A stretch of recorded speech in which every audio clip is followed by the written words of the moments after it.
Hello hi friends, welcome to షావెస్ world. ఇది వచ్చేసి డే 4 అనమాట. మేము ఇంకా డే 4లో మేము రెడీ అయ్యేసి అండ్ మీకు ఇంతకుముందు చెప్పాను కదండి మేము ఎక్కడికి వెళ్తున్నామో అనేది. అంటే స్పెసిఫిక్గా ఒక శారీ పెట్టుకున్నాము, అలాగే మకుటం పెట్టుకున్నాము అని చెప్పాను కదా. నేను ఎక్కడికి వెళ్ళామంటే అనంత పద్మనాభ స్వామివారి టెంపుల్కి అయితే వెళ్ళామన్నమాట. యాక్చువల్గా దీని నేమ్ అయితే ఇప్పుడు ప్రెజెంట్ చేంజ్ చేసేసారనమాట. శ్రీ పద్మనాభ స్వామి టెంపుల్గా నేమ్ అయితే చేంజ్ చేసేసారు. మేమైతే ఇక్కడికి వచ్చామన్నమాట. ఇక్కడైతే ఒక రూల్ అయితే ఉందండి. అంటే లేడీస్ వచ్చేసి శారీ కంపల్సరీగా వేసుకోవాలి, అలాగే జెంట్స్ వచ్చేసి మకుటం అయితే వేసుకోవాలండి. మకుటం ప్లస్ పైన ఉంటుంది కదా, సో అవి రెండు అయితే కంపల్సరీ అయితే వేసుకోవాలి. కంపల్సరీ లేడీస్ అయితే శారీ వేసుకోవాలి. ఇదైతే రూల్ ఉందండి. అంటే వాళ్ళు అలో చేయరనమాట. ఇవి రెండు కంపల్సరీ అయితే ఉండాలి. అండ్ ఇక్కడ లోపల అయితే నేను వీడియో తీయడానికి అయితే ఎక్కువగా లేదండి, సో అందుకోసమని అక్కడ ఉన్నదంతా కవరేజ్ చేశాను అనమాట. స్వామివారి టెంపుల్ దగ్గర అవన్నీ మనము అంటే మకుటం లేకున్నా తీసుకోవచ్చు అనమాట. ఆ తర్వాత శారీ కూడా, ఇలాంటివన్నీ కూడా అవైలబిలిటీ అయితే ఉన్నాయి. యాక్చువల్గా మొబైల్స్, ఎలక్ట్రానిక్ ఐటమ్స్ ఇవన్నీ ఏవి కూడా మన దగ్గర అసలు ఉండకూడదు. అవన్నీ మనం లాకర్లో అయితే పెట్టేసుకోవాలన్నమాట. ఆ తర్వాత దేవుని దగ్గర కొంచెం కోనేరు అయితే ఉందన్నమాట, పక్కన సైడ్కి అయితే ఉంది. ఆ కోనేరు దగ్గర ఫిషెస్ అవన్నీ ఉంటే మా పాప కోసం అని కొద్దిసేపు ఆ ఫిషెస్ దగ్గర ఉన్నాము. దానికోసం అని కొంచెం బొరుగులు అయితే తీసుకున్నాం అనమాట. ఇలా 2 బౌల్స్ అయితే బొరుగులు తీసేసుకొని వాటికి వేస్తుంటే అవి తింటూ ఉన్నాయి. ఆ తర్వాత మేము రూమ్కి అయితే వచ్చేసామండి. అండ్ లాస్ట్ వీడియోలో మీరు చూపించాను కదా, రూమ్ దగ్గరే సముద్రం అయితే ఉందని చెప్పాను కదా, సో అందుకోసమని ఇంకా వచ్చిన తర్వాత కొద్దిసేపు ఇక్కడ వెయిట్ చేద్దాం, కొద్దిసేపు చూద్దాం, ఎంజాయ్ చేద్దామని నేను అలాగే ఉండిపోయాను అనమాట. ఇలా అయితే నేను వీడియోలు అయితే తీసుకుంటూ ఉన్నాను. అండ్ కొద్దిసేపు అయితే ఉన్నామండి. కొద్దిసేపు ఉన్న తర్వాత మళ్ళీ రూమ్కి అయితే వెళ్ళాము. అనంత పద్మనాభ స్వామి టెంపుల్ అదే అండి, మీరు ఆల్మోస్ట్ అందరికీ తెలిసే ఉంటుంది. అది 7 గదులు అయితే ఉంటాయి, ఇంత బంగారం ఉంటుంది అని విన్నారు కదా. సో అక్కడికి అయితే మేము వెళ్ళామండి. కొద్దిసేపు మేము సముద్రం దగ్గర కూర్చొని కొద్దిసేపు హ్యాపీగా ఎంజాయ్ చేసేసి మళ్ళీ రూమ్కి అయితే వెళ్ళామండి. మళ్ళీ రూమ్లో డ్రెస్అప్ అయ్యి తర్వాత లంచ్ చేసేసుకొని ఆ తర్వాత మేము మళ్ళీ అయితే రిటర్న్లో వచ్చామన్నమాట. కొద్దిసేపు మా వారు కూడా ఉంటాను అంటే ఇంకా సరే ఉందాంలే, నేను నీతో పాటు ఉంటాను అనేసి నేను, మా పాప, మా వారు ముగ్గురం కలిసి అలాగే అక్కడే కూర్చొని ఎంజాయ్ చేస్తూ ఉన్నాము.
కొన్ని వీడియోస్ తీసుకోవాలి, ఫొటోస్ తీసుకోవాలని మా మొబైల్ని ఇలా ఈ లవ్ షేప్లో పెట్టేసి ఈ లవ్ షేప్ ఉంది కదండి, దిల్ షేప్ని చాలా లోతుకైతే తీసాను అనమాట. మీకు కూడా లోతు చూపిస్తున్నాను చూడండి. ఇంత లోతులో తీసి లోపల పెట్టి ఫోన్, ఆ తర్వాత మేము సెల్ఫీస్ వీడియోస్ అయితే క్యాప్చర్ చేసుకున్నాం అనమాట. ఇది నా మెమొరబుల్ మూమెంట్ అనమాట ఇందులో.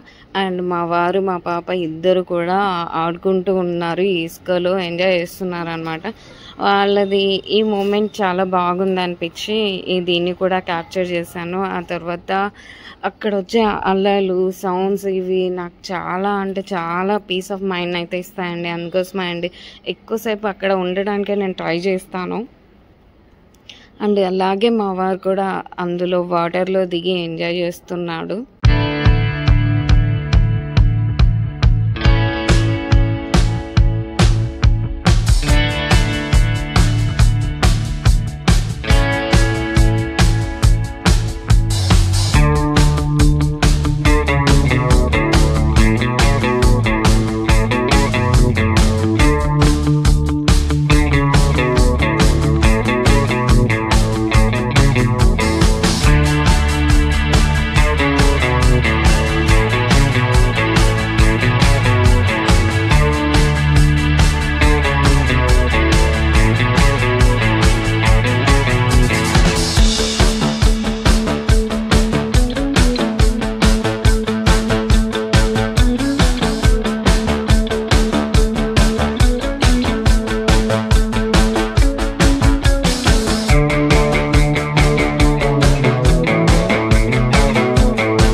ఇది వచ్చేసి ఈవినింగ్ అయిపోయింది అనమాట.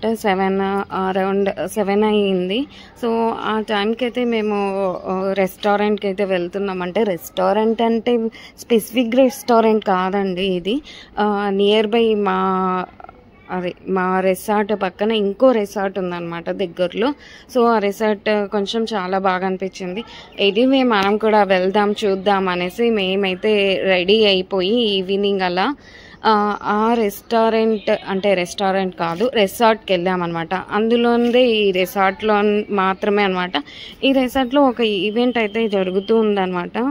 సో అవన్నీ మీకు చూపిస్తాను. ఈ రిసార్ట్లో ఏమేమి ఉన్నాయి, ఏ విధంగా ఉంది, ఎలా ఉంది అనేది ఈ రిసార్ట్ను కూడా నేను కంప్లీట్గా చూపించాను. మీరు అంతా చూసేసేయండి.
ఇంకా రిసార్ట్ అంతా చూసేసామన్నమాట. ఇంకా రిసార్ట్ అంతా చూసేసి ఇంకా రెస్టారెంట్ ఏదో బాగుంది అనిపించి ఇంకా ఫుడ్ తినాలి, ఎలాగో ఇంకా 9 అవుతుంది అనేసి ఇంకా ఈ రిసార్ట్లోని రెస్టారెంట్కి అయితే వెళ్ళామండి. ఇక్కడ చూస్తున్నారు కదా, ఇది రెస్టారెంట్ అనమాట. ఈ రెస్టారెంట్లో మా ఫుడ్ని అయితే మేము ఇలా తీసుకొని తినేసామన్నమాట.